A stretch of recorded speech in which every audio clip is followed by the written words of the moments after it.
Welcome to the Billy Ho Forecast Show.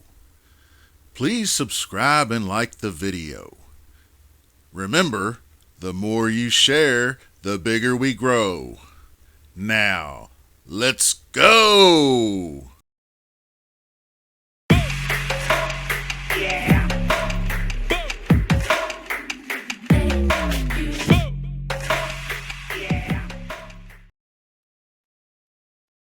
Hello, Billy Ho here, and we are in the final week of the PGA season. I hope you had a good one.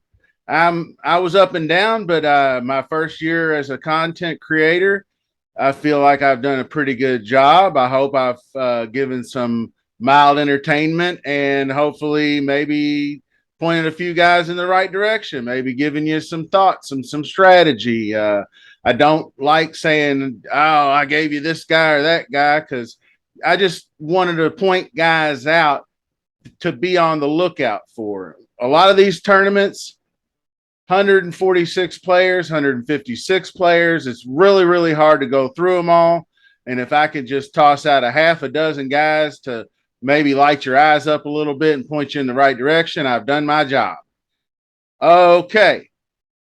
So leaders, this week is BMW. Leaders have yet to tee off. This is always my Sunday preview. Super disappointed in my low end guys. Lucas Glover, Sebastian Munoz, even Wyndham Clark. I didn't have much Wyndham Clark, but just Glover's just been like my worst pick ever. So, it happens. But we move on. And this week we are headed to the championship, baby. It's the TourChamp, the top 30. Let's go. New format. We'll talk about here in a second. So stick around. Make sure you stick around for after the course layout. I'm going to give you the format. Not that you can't Google it, but I like to give it out anyway. So let's go. East Lake Golf Course, 7,340 yards, par 70, standard golf course, 2 par 5s, 4 par 3s. I love this course, actually. I said I was going to like it, but I really do love it after looking at it more. The greens are fairly large, but they're not huge like they are this week. 6,100 square feet on average. And we are back down in the southeast, the SEC territory. So we're going to have Zoysia fairways, hashtag Team Zoysia. Some people don't care about that, but I kind of feel like it's a small angle if anybody's looking for an angle. Then we are also on, I believe, Mini Verde, Bermuda, but it's Bermuda greens and it's going to be fast and firm. So we're looking at maybe some rain. I'll show you the weather here in a second, so stick around. So as Billy Ho called in the previous week in Memphis, lift, clean, and place Thursday, Friday. Didn't hear anybody else even mention lift, clean, and place. I don't feel like you're not on a course preview. I don't feel like you're doing your job unless you thoroughly vet the weather or thoroughly, vet the course and let people know what they're looking for. Like last week, I heard somebody say how wide the fairways were. These fairways are massive, landing areas everywhere. No, they're not. People are bombing and gouging, but you know what they're doing? They're hitting the ball damn so far left or so far right that they're clearing the rough out where the people trample. So it's bomb and gouge, and it's just grip it and rip it. Now, if you want to hit the fairways, you still got a tight fairway. But back to East Lake, bunkers guard fairways and greens, obviously. It also has that 2.5-inch Bermuda eat your ball rough like we had in Memphis a couple weeks ago. That stuff is nasty. So got to be aware of that. About 28 yards wide on average fairways. So you must be accurate off the tee. And let's see, we got plenty of course history. Par 70, told you the 2 par 5s. Take a look at some of these. This is a list of scorable holes. So take a quick look at that while I'm going over everything. And the one I wanted to point out was number 6, reachable in 2 by all. And number 18 is the other par 5, which is home in 2 for the bigger hitters. I think a lot of people, they'll move the tees around and whatnot. So most people will probably take a shot at 18 on into. So that's if the rains play their part, though, you won't see as much run out. And there are some significantly long par fours. So we'll keep that in mind as well. Because if you're not getting that run out, then it's on. All right. Now, I'm going to put it up here on the screen if you're watching it on YouTube. This is the format we're playing with this week. We have the top 30s, no cut. If you've been under a rock the last few years, you missed the fact that we have modified this format to give the cup leaders an advantage. I'm not sure how this is playing out. It's not always the guy that's the number one that wins it, but it is a staggered effect to give people an incentive, I guess, to try harder. I don't know. But it rewards the guy who's, but see, okay, real quick. It makes no sense to me because they give quadruple points in these tournaments. Will Z won last week and got 2,000 FedEx points, and his first ever win vaulted him over the number one player in the world who won the Masters, who won the Wimpo, who won the match play. And he won a tournament in Florida. Can't remember which one, but the dude was winning everywhere. He was amazing. Scotty Scheffler, Scotty Too Hottie. And now all of a sudden, Will Z vaults to number one. Unfortunately for Will Z, he did withdraw, but I think it's the point system needs to be fixed. They need to, if they're going to reward the number one guy with 10 under par to start with, they need to not have quadruple points in these events because you can instantly go from absolute shit to the third person. Adam Scott hasn't really done much of anything all year.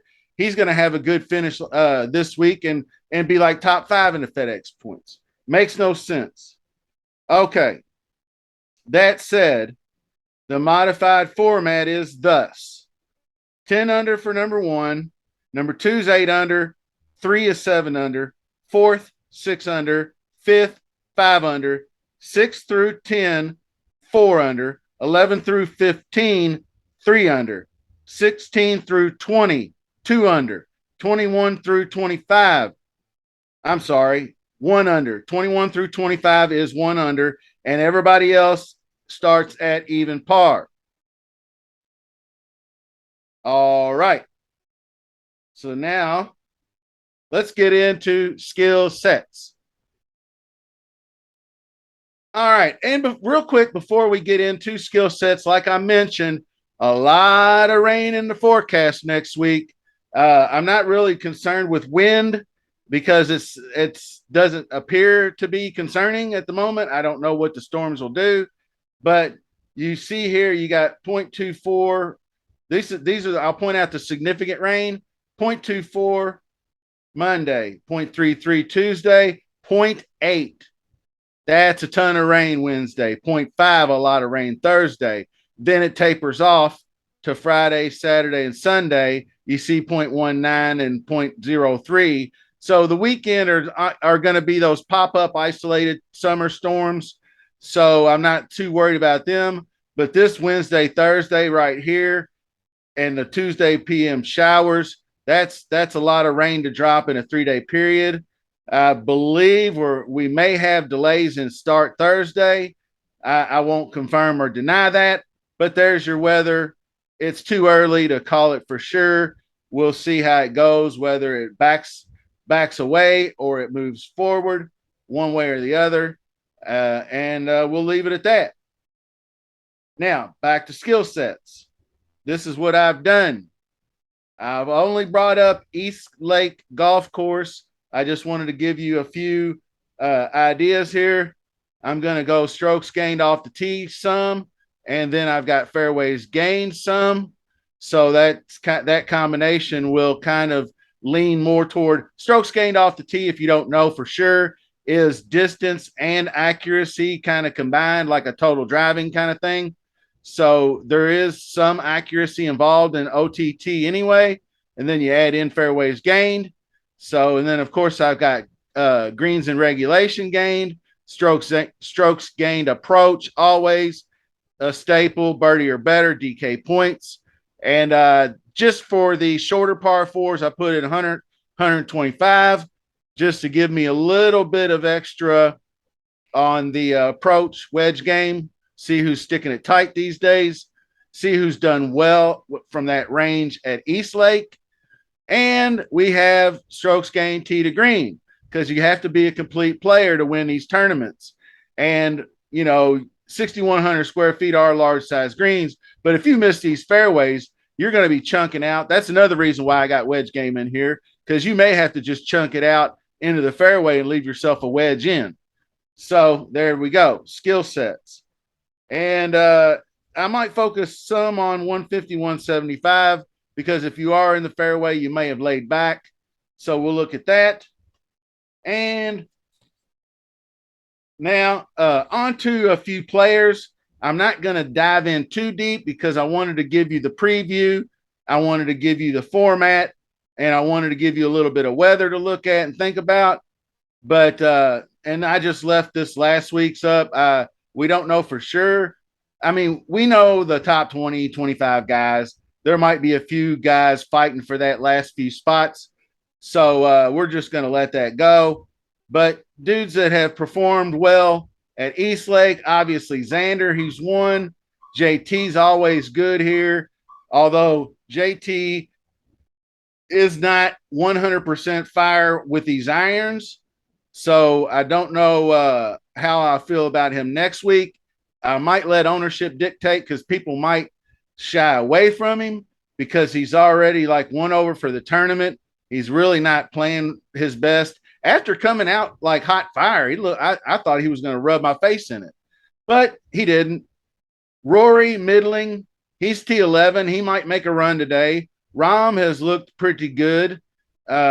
Much better. He started off god awful. If he hadn't put himself behind the 8 ball in his first 27 holes, he would probably be in the top 5 right now.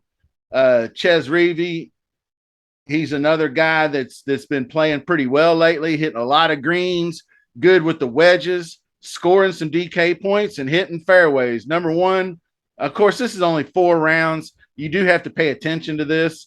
I actually set the dates for the last 4 years. And because I didn't want to put like the last 24 rounds and then dudes that played Eastlake in like 2011 and 12 and hasn't played it in the last 3 years. I didn't want that kind of shit in there. So Scotty, he played pretty well last year. He might take to this course. I kind of like him next week too. Finau, 16 rounds here. He's such a good ball striker. He didn't have his best stuff day one either. And then he got behind the 8 ball, but he made a nice charge the last couple of days. Spieth has been terrible with the putter. I'm so disappointed in him. I didn't play him this week, but I know some people that did. He could have been way better than 5 under if he would have just made a few of those inside of 10 feet. Munoz, another dude I hate. Not literally hate, but hated this week. I thought he was going to play so much better. He just can't seem to get anything going. He can't make any birdies, and that does you no good in a no-cut event. So Decky, he's done all right this week. Maybe, and then, of course, next week you watch, he'll go out and shoot 79 first day and withdraw, and everybody will be mad at him again. But Billy's always had a pretty decent record here. Kisner's not too bad.